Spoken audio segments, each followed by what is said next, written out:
No dia 5 de novembro, foi realizada no Centro Liga Espírita do Oeste a palestra Comportamento e Emoções, proferida pelas oradoras Pauline Botelho, fonoaudióloga, e Célia Comparini, pedagoga, com o apoio do Departamento de Infância da USE Intermunicipal de Franca.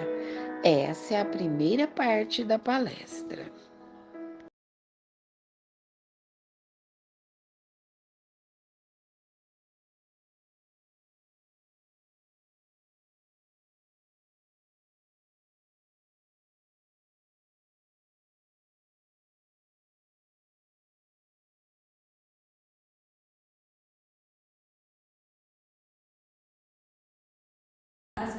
Sobre esse cérebro, sobre o funcionamento desse cérebro, para a gente embasar a nossa conversa aqui, tá bom? Nós tentamos programar assim, de uma forma bem simples e acessível para que todos compreendam, mesmo quem não tem nenhum conhecimento sobre isso. Mas se mesmo assim estiver difícil, você que nos pare e pergunta, tá bom? Então vamos lá, vamos começar, né? Nós acreditamos que quando a gente compreende como é que esse cérebro funciona, a gente compreende melhor como está acontecendo o desenvolvimento infantil, né? E quando a gente entende esse desenvolvimento, fica mais fácil de compreender as reações da criança, o comportamento, por que ela está agindo dessa forma. Então é isso que a gente vai tentar trazer para vocês, algumas maneiras para lidar melhor com esses comportamentos. E aí, eu gostaria de começar a minha fala dizendo o seguinte: criança não é mini adulto, gente. Não dá para lidar com a criança, para tratar uma criança como se fosse um adulto em miniatura. O cérebro infantil está em desenvolvimento. Ela não consegue nem compreender o que a gente fala, às vezes, porque ela não tem maturidade cerebral. Então, eu trouxe uma figura aqui que ilustra essa evolução. E trouxe uma outra aqui, que infelizmente está cortando aqui, porque não tem jeito de subir, né, Denise? Aqui, mas vê se vocês conseguem enxergar. Aqui é uma criança, né, com uma gaiolinha na cabeça, vamos imaginar que é o cérebro infantil, com vários passarinhos em volta, e aqui um adulto com a gaiola já fechada, essa portinha está aberta, e apenas 2 passarinhos. O que vocês interpretam nessa figura? Pode falar o que vocês quiserem, gente, nós estamos aqui num bate-papo, tá? Entre amigos.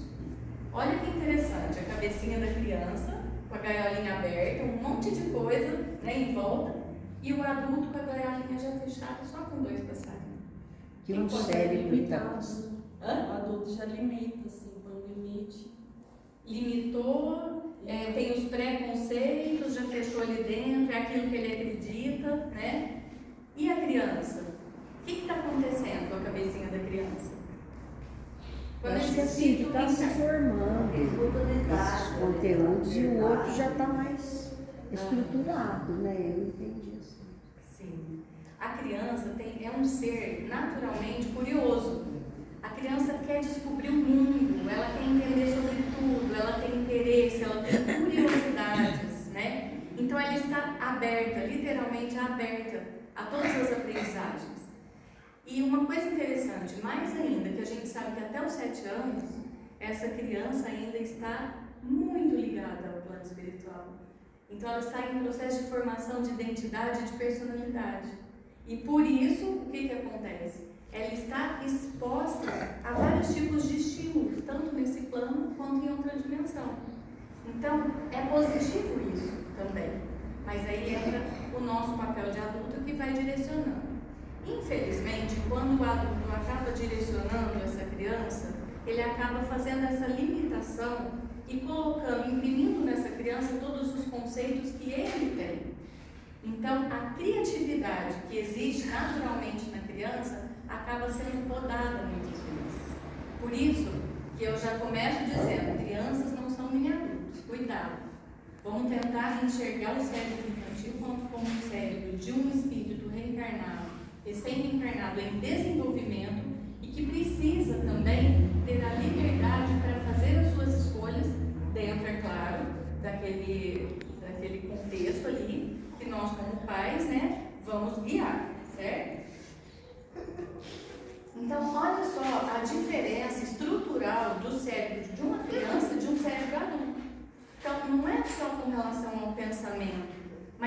a estrutura cerebral. O cérebro infantil tem essa parte da frente do cérebro menos desenvolvida. Então, ele não consegue compreender e agir como um adulto exatamente por isso, porque ele está em fase de construção, né? E aí, nós temos que considerar também que cada criança vai ter seu ritmo. A gente não vai se desenvolver todo mundo igual, porque depende de fatores biológicos, ambientais, sociais, neurológicos. Então, são muitos fatores que interferem no desenvolvimento desse comportamento infantil. O ambiente em que ele nasceu, as condições biológicas, nutricionais, tem muitas coisas que interferem. Então, a gente não pode falar, com 2 anos a criança tem que estar fazendo isso, com 3, com 4, porque é impossível.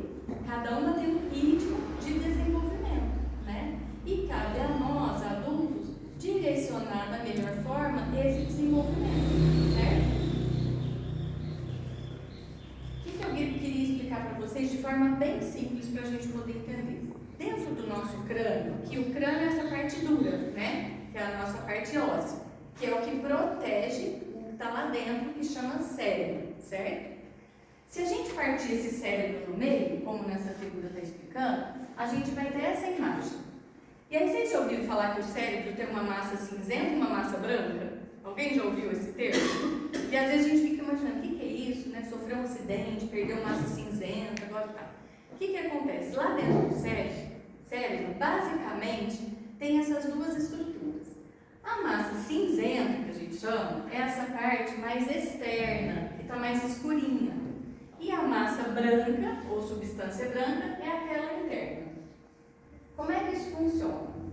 Essas duas estruturas, massa cinzenta e branca, é o que vai formar o que a gente chama de sistema nervoso central. Sabe o comando da cabeça? O comando do corpo inteiro? É comandado por massa cinzenta e massa branca. Então, tudo isso aqui junto forma o sistema nervoso central, que é responsável por quê?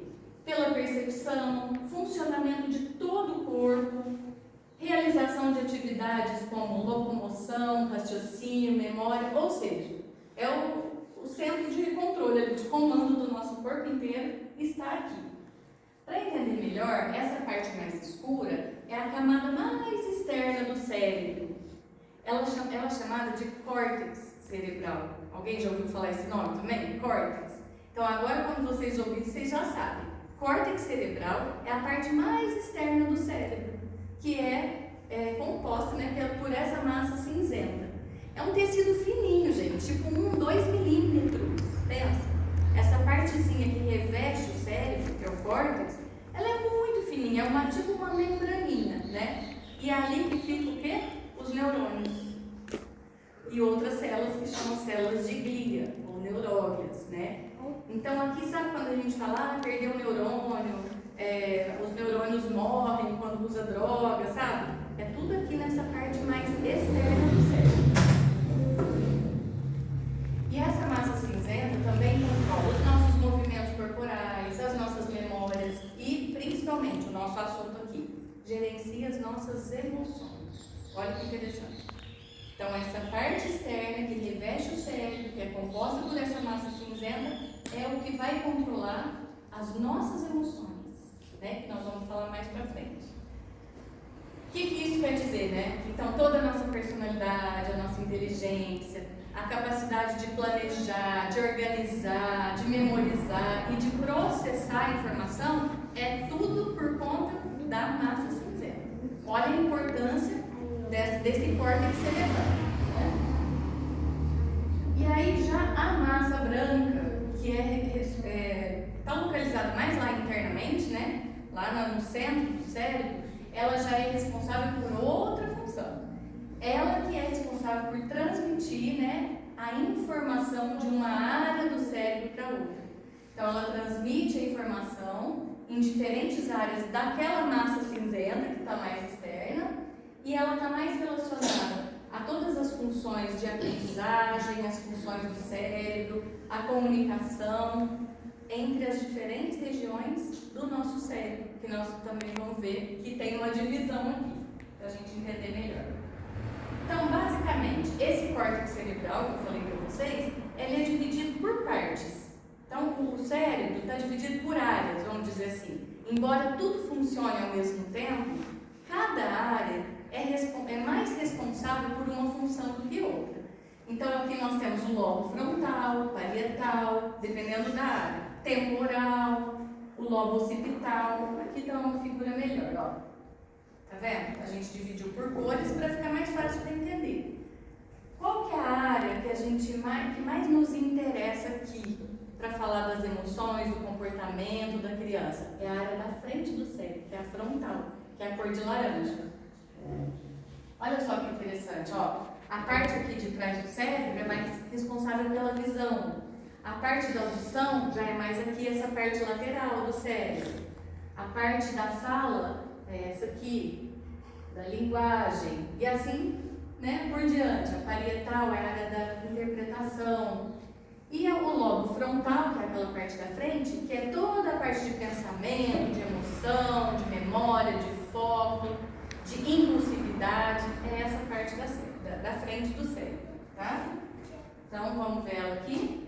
Vamos focar então nessa parte vermelhinha, certo? É disso que nós vamos falar para entender por que a criança se comporta de determinadas maneiras, tá bom? Então, olha só que interessante. Esse lobo pré-frontal, essa parte da frente da cabeça, vocês viram naquela figura que eu mostrei a diferença da criança e do adulto? Ela começa a se desenvolver por volta de 3, 4 anos. Então, antes disso, às vezes a gente vê muita mãe, ou às vezes professores mesmo falando assim, eu coloquei ele no cantinho do pensamento, para ele pensar o que ele fez de errado. Pensar o quê, gente? Ele nem sabe o que ele fez. Ele não compreende, ele não tem discernimento ainda do que é certo e do que é errado. Então não adianta colocar uma criança de 2, 3 anos para pensar. O que vai acontecer? Se essa criança está muito agitada, fazendo bagunça, subindo em todo lugar, você coloca ele num cantinho para pensar, de castigo, vai ser até bom, ele vai dar uma descansada e vai voltar com mais energia ainda. Ele vai ficar ali, né, Célia? Pensando no quê? Vai me ajudar ali, Célia, vai complementar. Ele vai continuar correndo. Exatamente. Então, quando a gente compreende que o cérebro não está pronto para entender determinadas coisas, a gente começa a mudar a nossa atitude para ter uma resposta melhor dessa criança. Mas o mais interessante é que começa com 3 e só termina por volta de 25 anos essa maturação do cérebro. Por isso que muitas vezes a gente fala que o adolescente não tem juízo. Não tem mesmo. O cérebro ainda não está pronto. Por isso que, às vezes, com 17, 16, 18 anos, a gente faz coisas e fala, nossa, não é possível que eu fazia isso quando eu tinha essa idade. Porque eu não tinha essa maturidade ainda para compreender e para enxergar que aquilo era perigoso, por exemplo. Então, até os 25, a gente está muito vulnerável, a gente está muito suscetível, né? E aí, dessa forma, novamente, a gente descarta. Sabendo disso, a gente descarta essa condição de que criança realmente não é um mini adulto, certo? E, portanto, elas precisam ser tratadas de forma diferente do que a gente trata um adulto. Oi. Nessa falha, aquilo que você falou de como que vive, que come, em volta da criança, O ambiente. colabora mais para ou isso ficar ainda mais difícil para a criança desenvolver. Muito. A forma como o adulto conversa com a criança, a gente vai falar um pouco disso. Como você conversa com ele, as frases que você fala para ele, o tipo de alimento que você oferece para essa criança, vai interferir tudo nesse desenvolvimento cerebral.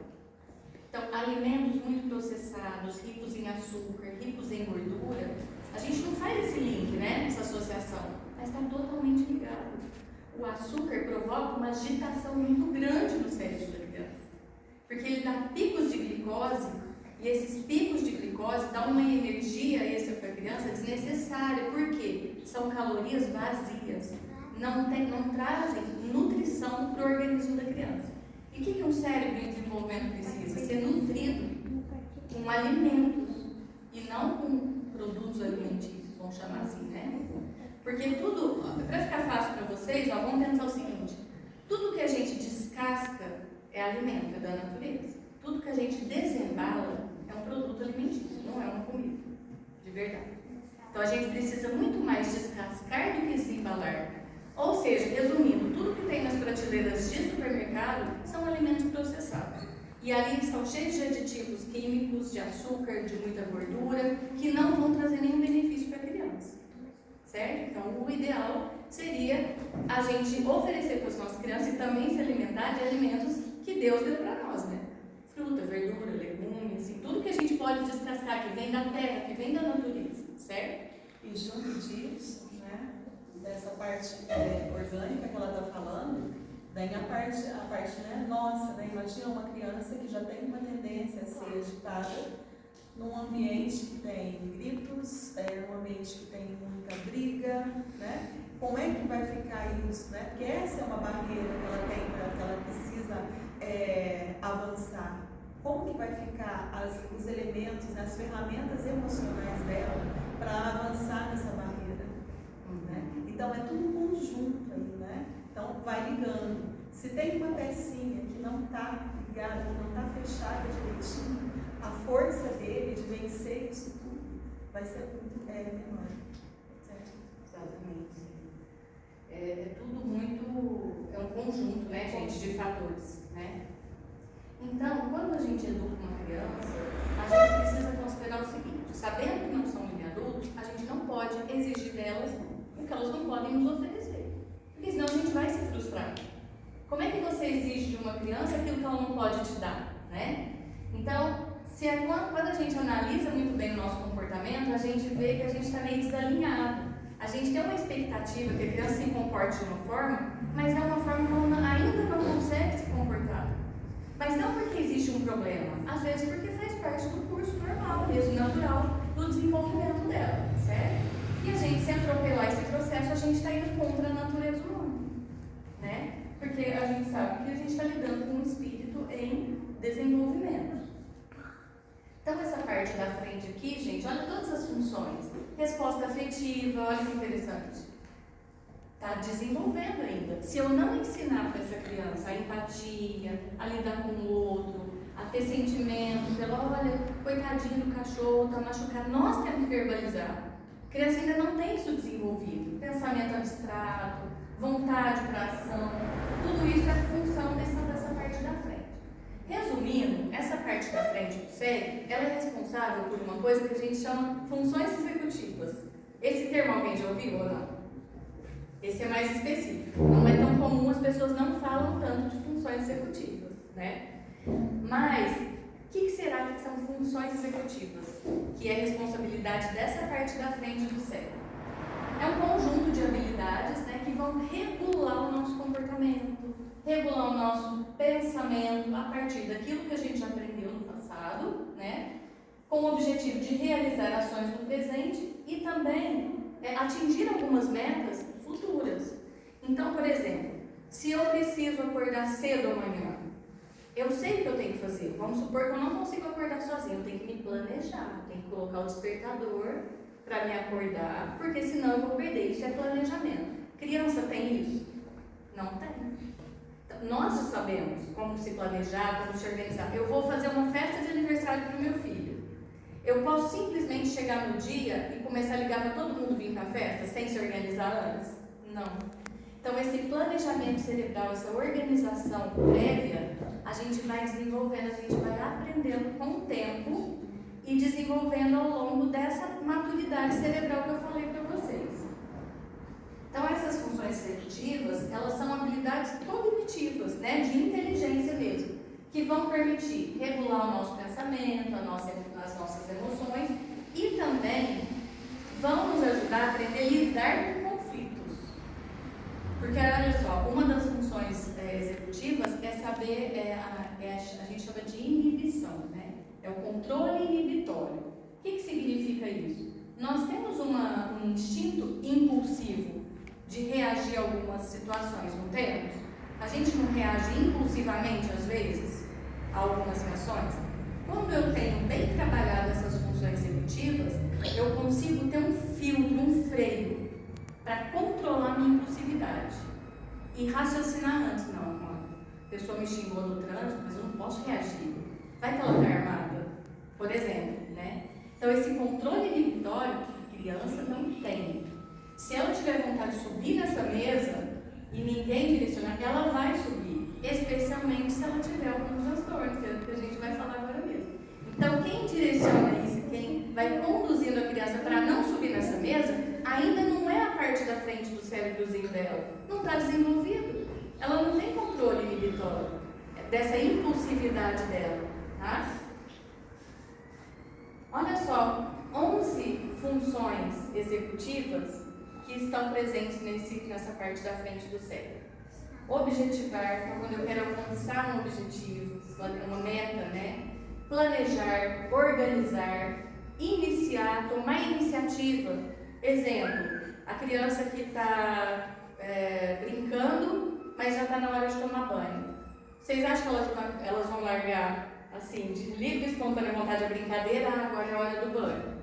Elas não têm ainda essa capacidade de iniciar alguma coisa. Então nós é que temos, olha, agora é a hora do banho, você já brincou, guarda os brinquedos, para ela poder fazer aquela tarefa, né? Foco e concentração só vai existir se houver muito interesse da criança naquilo.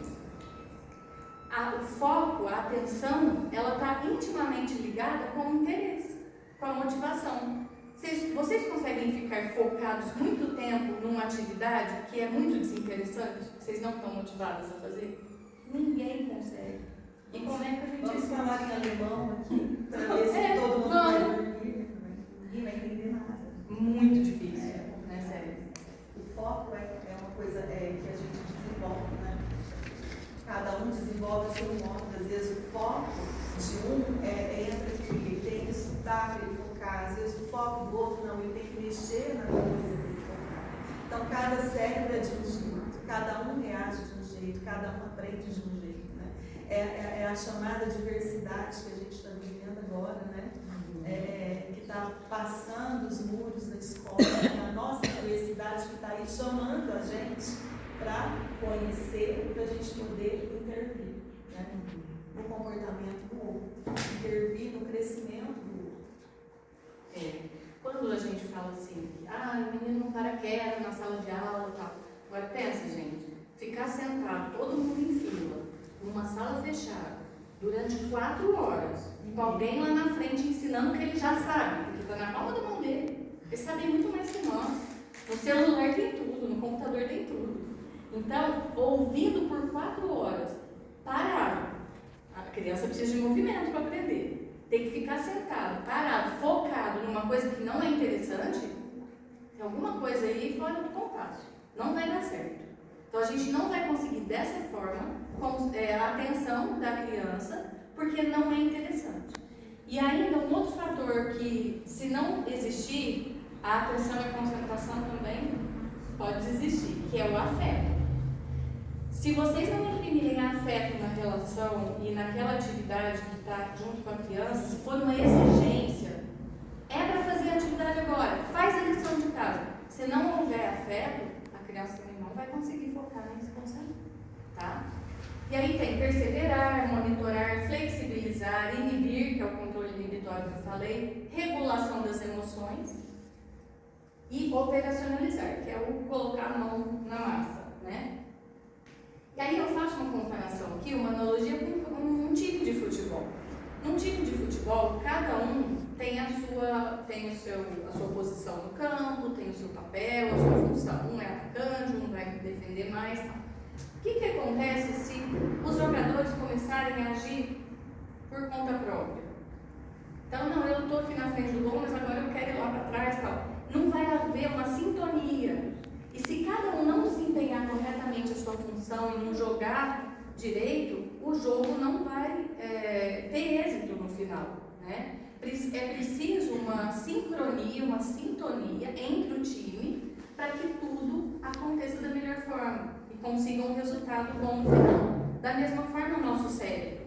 Se existe alguém ali fora do compasso, se existe alguma das funções executivas que não estão funcionando corretamente, vai impactar e vai interferir no funcionamento das outras funções, porque ele não está cumprindo o papel bem dele.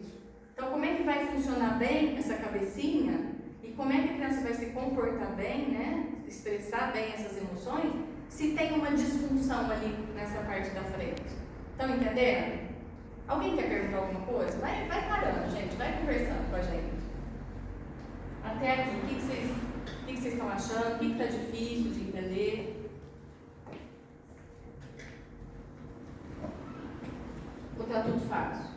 Está tudo facinho assim? Tá bom? Tá ótimo. Pode continuar desse jeito? Olha que bom, né, Célia? Tá tudo certo, então. Bom, então vamos lá. Quando tudo está funcionando direitinho, acontece que a criança vai desenvolvendo consciência e controle de si mesmo, ações de antecipação, a questão dos julgamentos, da tomada de decisões, resolução de problemas e consegue adiar recompensas. Vocês já viram um vídeo que chama o teste do marshmallow? Alguém já viu na internet? Vou contar rapidamente. É um teste que foi feito há muitos anos atrás por um grupo de psicólogos que queriam analisar o comportamento inibitório, né, da criança, o quanto ela conseguia não ser impulsiva e adiar uma recompensa. E aí pegaram crianças de várias idades, desde as pequenininhas até crianças de 10 anos. E o teste era o seguinte, era uma sala sem nada de estímulo, só uma mesa, e a psicóloga chegava, sentava a criança nessa cadeirinha e falava assim, olha só, põe um pratinho com um marshmallow dentro. É marshmallow porque o teste foi feito nos Estados Unidos e lá é comum as crianças gostarem de marshmallow. Mas poderia ser um chocolate, né? Olha só, aqui tem um marshmallow. Eu vou ali fora e já volto. Se você comer esse marshmallow agora, você vai só ter esse marshmallow. Se você esperar eu voltar, eu te dou mais um. Você ganha 2. Esse era o teste. E a criança tinha que ficar ali naquela sala fechada, sozinha, olhando para o marshmallow, sem ninguém olhando para ela. Mas estava sendo filmado, lógico, né? E aí, o que eles perceberam? As crianças menores não conseguiam raciocinar. Não, eu não vou comer agora não, porque senão eu vou ficar só com um. Se eu esperar ela voltar, eu vou ter 2. Então ela estava adiando uma recompensa. As menores não conseguiam. O cheiro do marshmallow, ver o marshmallow ali, dava uma vontade tão grande que impulsivamente elas pegavam e comiam o marshmallow. À medida que a criança que o teste foi feito com crianças maiores também, né? Então as de 8, 9, 10 pensavam, não, eu vou esperar, porque ela falou que se eu esperar ela voltar ao ganho 2, é melhor 2 do que 1. Então aí eles concluíram que realmente esse controle inibitório e esse adiamento da recompensa só é possível à medida que a gente vai se tornando mais velho. E o cérebro vai... Lembra da maturidade cerebral que eu falei? É isso. Quando o cérebro está... Aquela parte da frente é pequenininha, não se desenvolveu ainda, a criança não é capaz de fazer esse raciocínio. Certo? Então, quando a gente está em desenvolvimento, né, quando o cérebro está se desenvolvendo normalmente, naturalmente a gente vai adquirindo essas habilidades. Então, vamos resumir aqui. A gente sabe que os maiores componentes das funções executivas, aqui FE, é a motivação e o autocontrole. O que vai acontecer se tiver uma disfunção executiva, se tiver alguma falha, algum probleminha ali? A criança vai estar desmotivada e vai ter um descontrole emocional. Com isso, qual é o resultado? Comportamento inadequado. Agora a gente chegou, olha a linha de raciocínio que eu fiz para vocês entenderem. Onde começa o problema de comportamento? Vocês viram tudo que vem antes? Então, tem um probleminha, tem uma falha, uma disfunção, a criança não está motivada, não tem controle das emoções e se comporta inadequadamente, né? Então, assim, resumidamente, é isso que está acontecendo com as crianças que estão apresentando uma dificuldade em se comportarem adequadamente em determinados ambientes. Quer falar um pouco agora, Célia, dessa questão? E essa disfunção é uma doença? É um Ou transtorno. É um transtorno. É um transtorno.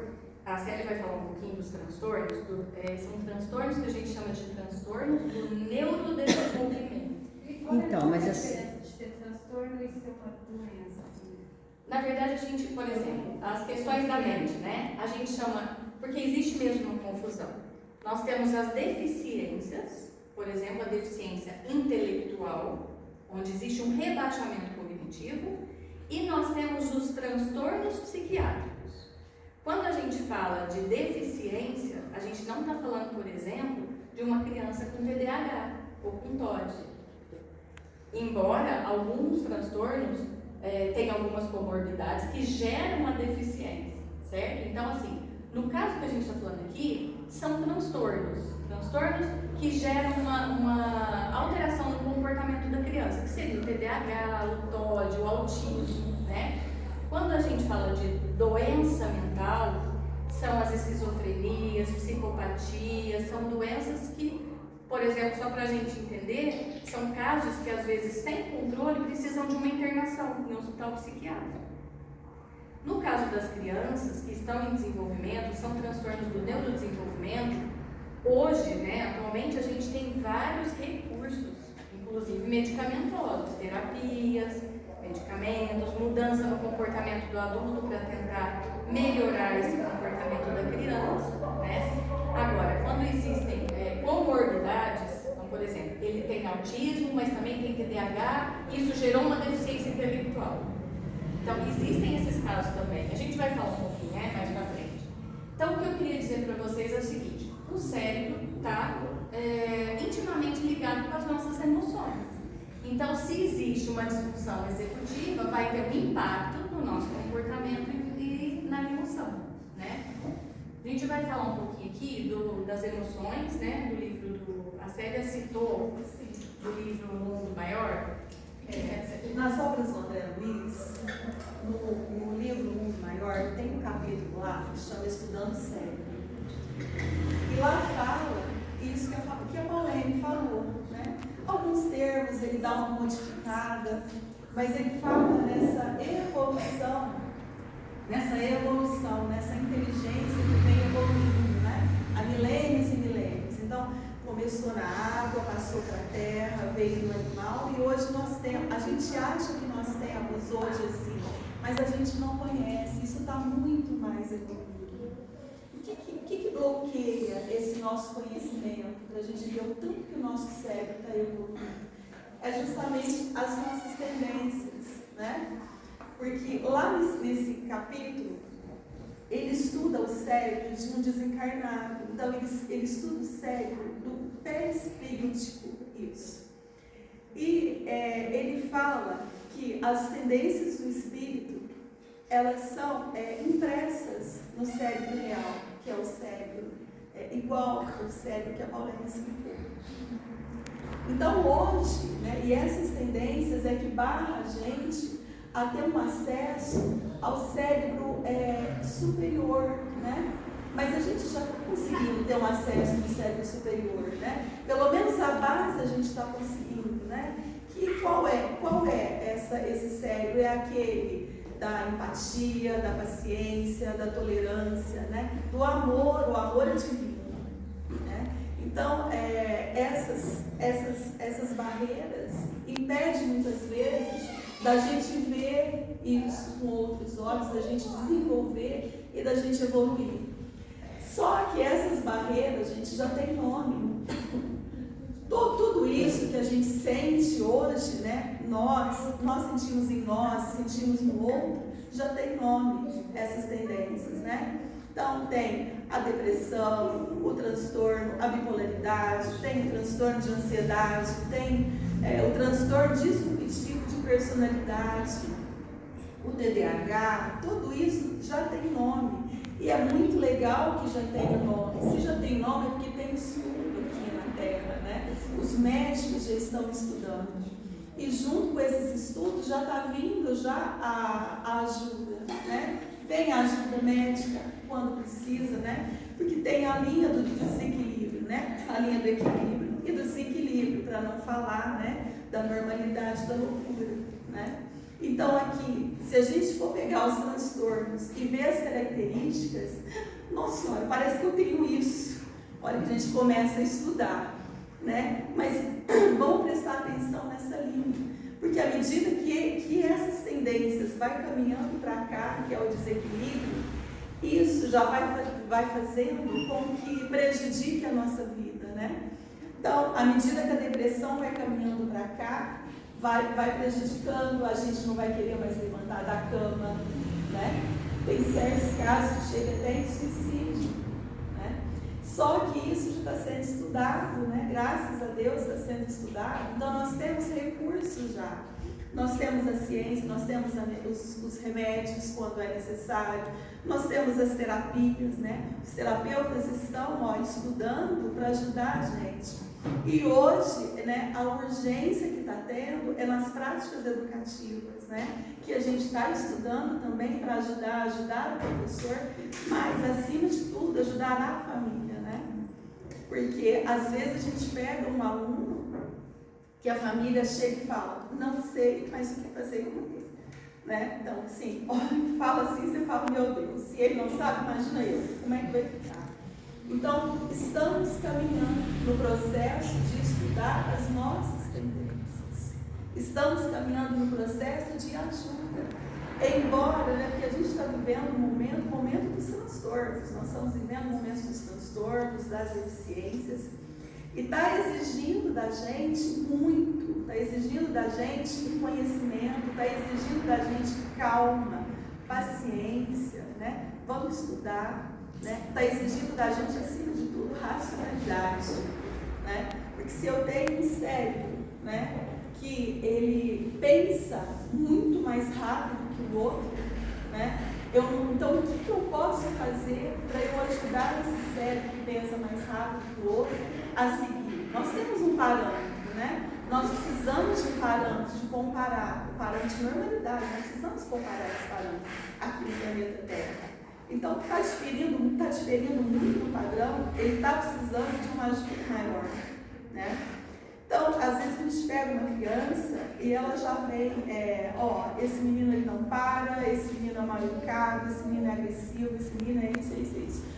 Aos olhos do espírito, né? O espírito ele tem inteligência e capacidade, gente. Nós estamos evoluindo desde a larga, nós somos inteligentes, nós temos capacidade de lidar, certo? Então, se eu for ver aos olhos do espírito, eu tenho que agir com racionalidade. Então eu tenho que entender a barreira ali que está para ele evoluir. A barreira é esse cérebro super acelerado. Então vamos ver o que eu posso fazer para ajudar ele a transpor, para ajudar ele a evoluir, né? Muitas vezes tem que ter uma medicação, muitas vezes tem que ter um remédio. E a gente já sabe hoje que o esporte faz o nosso cérebro avançar. A alimentação, que a Paulinha falou, a gente já tem muitos estudos, né? Então tá aí, mas está batendo na nossa porta, né? E está difícil para nós, está exigindo, né? Está exigindo o autoconhecimento, porque a gente tem que se conhecer para a gente chegar lá no superior, né? Na paciência, na tolerância, para a gente transmitir isso tudo para o outro. E nesse livro tem uma frase que ele fala que vai chegar o tempo, eu acredito que estamos vivenciando esse tempo, que ele vai considerar o afeto, que a Pauline falou, o afeto, o carinho, o amor, como necessidade básica, né? Então, as nossas necessidades básicas é comer, beber, dormir, né? Só que já chegamos no tempo que isso aí também já está vindo como necessidade básica. Porque hoje a gente faz um conjunto aí, né, para a gente ajudar, senão ele vai sofrer, né? E o espírito está querendo, que está precisando dessa ajuda, né? O entorno sofre demais também, certo?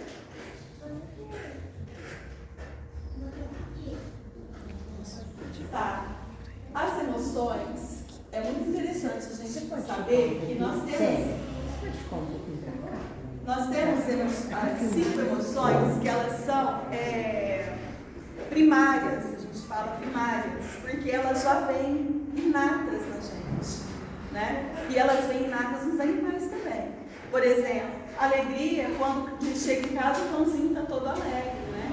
Então ele também tem alegria, o medo, a tristeza, a raiva, o nojo, isso tudo aqui, ó, a gente já chega aqui na crosta terrestre e a gente já vem com isso tudo aqui. Muitas vezes a criança que tem um problema de comportamento muito sério, ela não reconhece nem as emoções primárias. Então, ela sabe que ela está sentindo alguma coisa, mas ela não sabe nomear, estou triste, né? Porque à medida que a gente consegue entender o que está acontecendo dentro da gente, a gente consegue controlar. Por exemplo, eu posso estar aqui, né, com um super problema na minha vida, né? Ou eu posso estar aqui com vontade de esganar ela, mas eu consigo me controlar, certo? Porque eu já passei das primárias. Eu já sei por que eu estou sentindo isso, tá? E aí, as secundárias, gente, a gente vai aprendendo, né? E as secundárias, que é a empatia, né? Que é a gente conseguir acessar o superior do cérebro, é aprendida com o ambiente, é aprendida com quem está ao lado, certo? Com as vivências que a gente tem. Às vezes a criança vive num ambiente tão tumultuado, muito tumultuado, e ela não consegue, né? Como é que eu vivo num ambiente que eu apanho o tempo inteiro? Como é que eu chego lá no meio do outro e não vou bater no menino, né? Mas isso eu estou aprendendo, certo? Ou às vezes a criança está lá num ambiente bem livre, muito livre, né? A hora que chega na escola tem regras, limites, né? Então ela não consegue entender, mas por quê? Lá eu faço assim, por que aqui eu tenho que viver, né? Com regra, com limite. É complicado para elas, quando elas são muito pequenininhas, adequar a tudo que a sociedade está impondo. Sabe o que eu acho interessante aqui das emoções? Que quando a gente estuda essas emoções, né, consideradas universais, elas são um mecanismo de proteção para a gente. Vocês já pararam para pensar? Quando eu estava estudando sobre isso, há muitos anos atrás, eu falei, gente, mas por que nojo? Como que nojo é proteção? É proteção. Se eu for comer um alimento que está cheirando azedo, que está podre, eu não vou colocar na minha boca. Então o seu cérebro te avisa, isso aí está estragado, vai te fazer mal. Então eu fico com nojo daquele cheiro, daquele alimento que pode estar estragado e não como. Então de alguma forma eu estou me protegendo, né? A raiva é a mesma coisa. Se é uma situação que me causa muito uma emoção de raiva, uma emoção, aquilo não me faz bem. E a gente sabe que as emoções, cada emoção está ligada com um órgão, né? Então a tristeza afeta o pulmão, a gente pode ter problemas no pulmão. A raiva, o fígado, o estômago. Vocês já ouviram falar de gastrite nervosa? Se você sente muita raiva, você desenvolve gastrite. Se você sente muita tristeza, problemas pulmonares. Muito medo, problema renal, calcifica, dá pedra no rim. Então, olha que interessante, como tudo está interligado, né? E aí, quando a Célia trouxe essa questão do livro, eu pensei o seguinte, olha só essa frase: a mente humana, de maneira geral, ascende para o conhecimento superior, apesar de, por vezes, parecer o contrário. A gente não acha que é o cérebro que vai desenvolver e deixar a mente mais aberta e ter mais conhecimento? Ao contrário, é a mente que faz ascender para o conhecimento. Porque, na verdade, se a gente for pensar, o cérebro é um órgão físico, como fala ali, é um órgão de manifestação da mente. Então, nesse corpo físico nós temos um cérebro, mas quem se manifesta através dele não é o nosso espírito? Nosso pensamento, a nossa mente, o nosso cérebro só vai ser um órgão que vai servir de canal para a gente expressar a nossa mente, que é o nosso pensamento, que é o nosso conhecimento, que na verdade vem de onde? Do nosso espírito, né? Então, sobre as emoções, tá? Então, depois de tudo isso que ela explicou, das emoções e tudo isso que a gente viu sobre o cérebro, vamos imaginar agora uma criança que tem algum transtorno. Então, isso já é difícil para uma criança típica, em desenvolvimento normal. Imagina uma criança que tem algum transtorno. Como será que ela vai conseguir expressar suas emoções? Como que ela vai se comportar diante de uma emoção, por exemplo, de raiva? Será que ela vai parar, pensar, ter essa capacidade para analisar, ou ela vai agir impulsivamente e vai agredir o coleguinha, por exemplo? Se já é difícil, se já é um curso difícil para um cérebro com desenvolvimento típico, imagina uma criança com um desenvolvimento atípico, né? Diferente daquilo que é esperado. Para a gente entender isso, a gente tem que pensar em basicamente, que as formas que a gente tem de expressar e de se comunicar é que vai interferir diretamente no nosso comportamento. Por exemplo, nós temos basicamente duas formas, verbal e não verbal. A verbal, que utiliza fala ou palavras, né? Então a escrita ou a fala faz parte do desenvolvimento da comunicação verbal. Mas nós também temos, e muito mais importante às vezes, que a gente tem que desenvolver esse olhar para a comunicação não verbal. O que o outro está me dizendo através dos gestos, por exemplo, né? Tem até livros que estudam sobre isso, né? O corpo fala, você já ouviu falar? O corpo fala. Então, dependendo da sua postura, do seu olhar, do jeito que você fica, assim, significa uma coisa, é a forma como você está expressando, né? Então, por exemplo, aqui não tem nenhuma palavra e ninguém está falando nada, mas o que significa aquela primeira figura? O que ele está querendo dizer ali? Silêncio. E aqui? Pode chamar, pode vir, vem aqui, né? E aqui? Mesmo, então, nós precisamos, né, nessa evolução que a Célia está falando, desse conhecimento maior, nós precisamos desenvolver essa habilidade de prestar atenção nos detalhes. Porque às vezes a gente só fica prestando atenção no que a pessoa nos fala, mas a gente não está nem olhando para a pessoa, para ver o olhar dela, o semblante dela. A gente não está escutando isso que o outro quer falar. Ouve, porque o órgão da audição está funcionando normalmente, mas não escuta. Você olha, mas não vê. Olha que triste isso. E aí, muitas vezes, com a vida que a gente está levando, muito corrida, os adultos que estão muito ligados no celular não olham para a criança enquanto a criança está falando com a gente. Então, assim, a criança quer contar uma coisa que aconteceu na escola. Oh, mãe, eu brinquei disso. Nossa, que legal. Nem ouviu. Ouviu, mas não escutou. Não deu interesse. E como é que ela quer desenvolver interesse na criança por alguma coisa se nem ela dá interesse porque o próprio filho está falando? Então, ou então alguém está falando com ela está lá lavando louça. Vai falando que eu estou escutando. Vai falando que eu estou escutando. Mas não para. Então, isso não é comunicação. Você pode até falar com o outro, mas o outro não vai absorver. Porque para haver comunicação precisa ter um interlocutor, uma troca de turnos. Um fala, o outro ouve, e o outro me devolve a resposta. Eu programo alguma coisa, nossa, é mesmo. Eu reflito sobre aquilo e devolvo para ele. Isso é comunicar, né? E também na não verbal, além dos gestos, nós temos as expressões faciais. Então, ninguém precisa me falar que esse menininho está feliz. Teoricamente, a princípio, eu estou vendo que ele está feliz. Por quê? Porque ele está sorrindo. E aquela primeira? Qual é a emoção? Susto. Assustada. O medo, assustada. Chorando. E esse aqui? Bravo. Tá vendo? Como a comunicação não verbal traz muito mais pra gente do que as próprias palavras. Às vezes, se a gente olhar para o outro de verdade, gente, assim, pela voz é fácil, né? Porque fala assim, você tá bem? Mais ou menos. Você consegue, porque a pessoa tá com uma voz fraca, né? Tá com uma voz mais baixinha, então você consegue ver que ela não tá bem. E se ela não falar, como é que você sabe que ela não tá bem? Pela expressão. Pela expressão dela. Uma criança, por exemplo, eu trabalho em seção de creches, né? Então a gente visita muitas creches. A educadora que convive com aquela criança todos os dias, a criança às vezes nem fala. Ela fala, eu acho que ele está com febre. Por que ela sabe?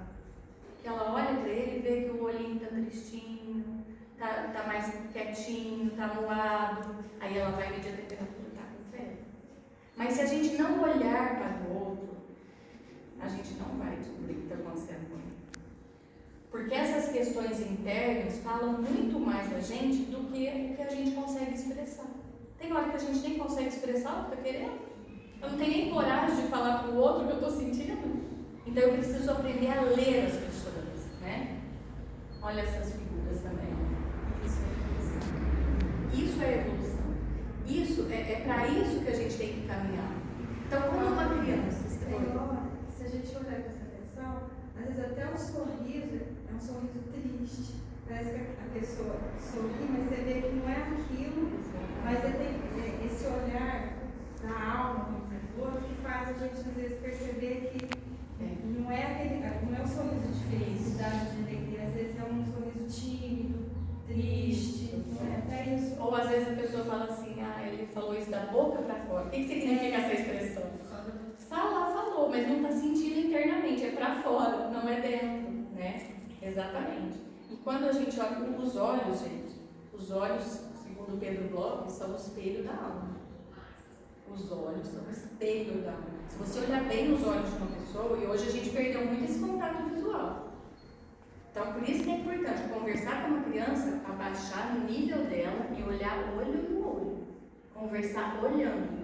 Porque se nós não fizermos isso, ela não vai aprender. E aí ela vai crescer, você vai estar falando com ela e vai falar assim, olha pra mim que eu estou falando com você. É isso. Ninguém me ensinou que tinha que olhar quando fala. E o cérebro rápido, né? Se a criança está lá na frente, está totalmente desfocada, pensando em alguma coisa, você grita daqui o nome dela, ela não vai te olhar, não vai te escutar, né? É isso que a Paulinha falou, vem cá, eu vou te falar agora o que você vai fazer. Mas olha pra mim que eu estou E falando. se ele tiver um transtorno, a gente tem que pensar que o que a gente vai falar para ele, as ações, os comandos que a gente vai dar, tem que ter uma clareza, tem que ser curto, tem que ser bem objetivo. Se a gente falar para ele, você vai fazer isso. Ó, o menino tem um transtorno, o cérebro dele pensa muito rápido. Ele vai conseguir fazer alguma coisa. Aí você vai falar, pô, você prestou atenção? Eu falei, não. O cérebro dele pensa diferente. Certo? Então eu tinha que ter falado, dado 2 comandinhos para ele. Conseguiu os 2 comandos? A próxima vez eu vou começar a falar 3 e vou aumentando aos poucos. Vamos respeitar o desenvolvimento do cérebro dele. Às vezes fala assim, na escola, né? Gente, agora todo mundo guarda a mochila, vamos lavar a mão, que a gente vai pro refeitório. Ó, guarda a mochila, lavar a mão e pro refeitório almoçar, são 3 comandos. A criança que tem essa dificuldade, ela não vai fazer. Ou ela paralisa e não faz nada, ou ela faz uma coisa e deixa a outra.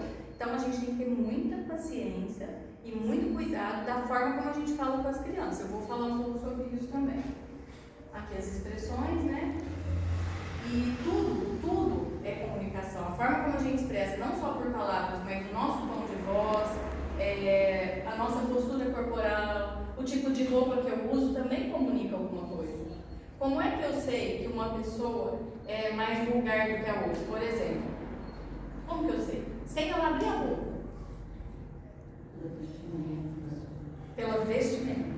Então, às vezes eu olho. A pessoa está com um decote muito grande, uma saia muito curta, um saltão, está num ambiente, num contexto que não cabe aquilo, eu falo, nossa, não causa estranheza na gente? Então, ela está me comunicando que ela tem uma personalidade diferente, que ela é mais uma pessoa para frente, uma pessoa que está ali para se expor, não é? Do que uma pessoa comparada com ela, né? Com uma calça jeans, uma sandalinha e uma blusinha básica, que não mostra muito. Então, até o tipo de roupa que você usa comunica alguma coisa sobre você. O seu tom de voz. Se eu estou falando, às vezes eu estou tímida, às vezes eu estou triste, ou se eu falo com mais assertividade, ou se eu grito, significa que eu estou mais nervoso, não é? Então, tudo é comunicação.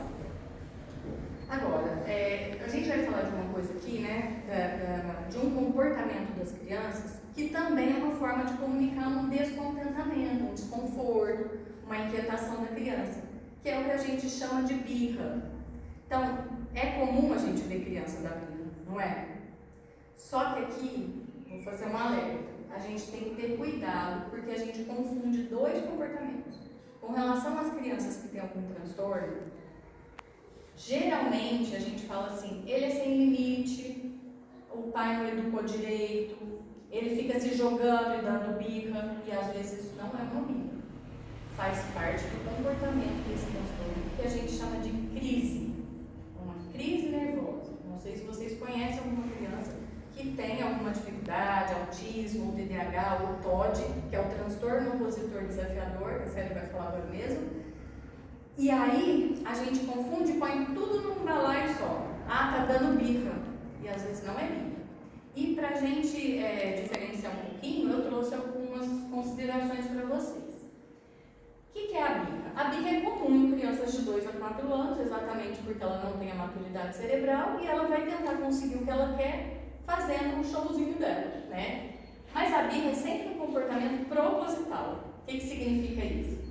A criança está frustrada ou descontente com alguma coisa, ela quer obter alguma coisa, ela quer o brinquedo que está na mão do outro, e aí ela chora, ela grita para conseguir aquilo. Então ela tem uma intenção. Diferente da birra, a crise nunca é proposital. O que acontece? A criança não quer nada. Ela desenvolve uma crise nervosa, geralmente, quando o limite dela está extrapolado. Ela está muito estressada, uma irritação extrema, e acaba havendo o que a gente chama de colapso nessa capacidade dela de administrar as emoções. E ela não consegue. Geralmente, a crise ela é resultado de um distúrbio da autorregulação. Ela não conseguiu se regular, né? Geralmente é comum em crianças com transtorno psiquiátrico e resulta de uma desregulação emocional com um distúrbio do processamento sensorial. Sabe as crianças que não conseguem ficar em lugares muito ruidosos, com muito barulho, muita gente conversando, que tampa o ouvido, assim? Quando existe uma sobrecarga sensorial, ela desenvolve essa crise nervosa. Ela não dá conta de administrar aquilo, é muito para ela. Então, a gente precisa saber diferenciar. Isso aparece muito em alguns transtornos, especialmente esses 3 que a Célia vai falar um pouquinho sobre eles agora. O TOD, TDAH, ele não está aparecendo, mas é o autismo, TEA. Tá na boca de todos, né, gente? TDAH, nossa, esse menino é hiperativo, né? E o TOD é o mais novo, né?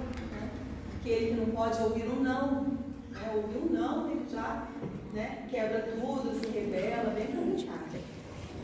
Então, o transtorno de déficit de atenção, ele pode vir associado à hiperatividade ou à impulsividade. Quando ele vem associado à hiperatividade e impulsividade, é muito fácil da gente falar, né? Um menino que não para, que fica mexendo, né? Impulsivo, não consegue brincar, né? No meio dos menininhos, né?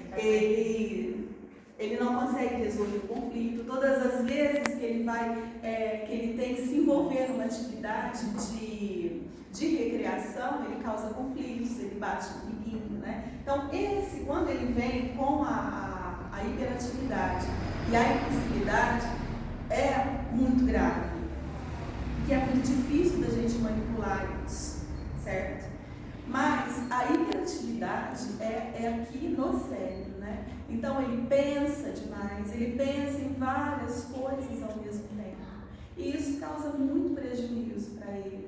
Quando criança, causa prejuízo na aprendizagem, né? Pode causar prejuízo na aprendizagem, porque ele não consegue focar na atividade inteira, né? Então, às vezes eu dou uma atividade que tem 5 coisas para fazer, 5 passos da atividade. Ele não consegue fazer só o primeiro, né? Ele é um menino que vai ter necessidade de dar uma voltinha dentro da sala, ele vai ter necessidade de dar uma voltinha lá fora, né? Ele vai ter necessidade de se conhecer, né? De saber o que é que acalma ele. Não, respirando vai me acalmar, contando até 10, isso tudo é um ambiente, né? É as pessoas que estão no entorno que vai ensinar ele. Ele tem que se conhecer, certo? E quando adulto, se ele não sabe ainda, né, que ele tem transtorno, vai ser aquela pessoa que vai entrar no trabalho e passa um mês, ele já pede as contas, ele não vai ficar, né? Relacionamentos, ele vai ter aqui, e não vai conseguir, vai ser aquele que vai casar e não vai conseguir sustentar, né, todas as crises que é um relacionamento, né? Já vai separar logo, né? Então, esse é o TDAH. Está sendo muito estudado.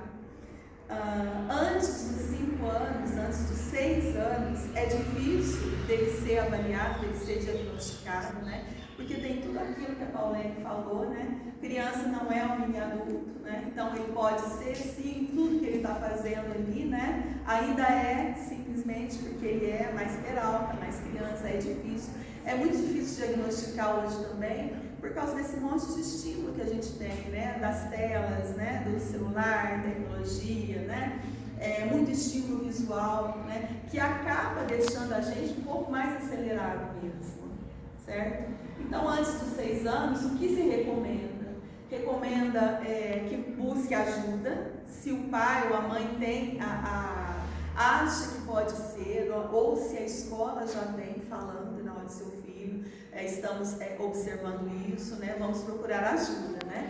Então, a ajuda que é procurar as terapias, procurar uma avaliação, né? Mais bem feita, né? De uma psicóloga, colocar ele em esportes, né? Quem sabe é isso. Fazer outras coisas antes, né? De já ir para o tratamento médico, certo? Mas tem que ser feito, né?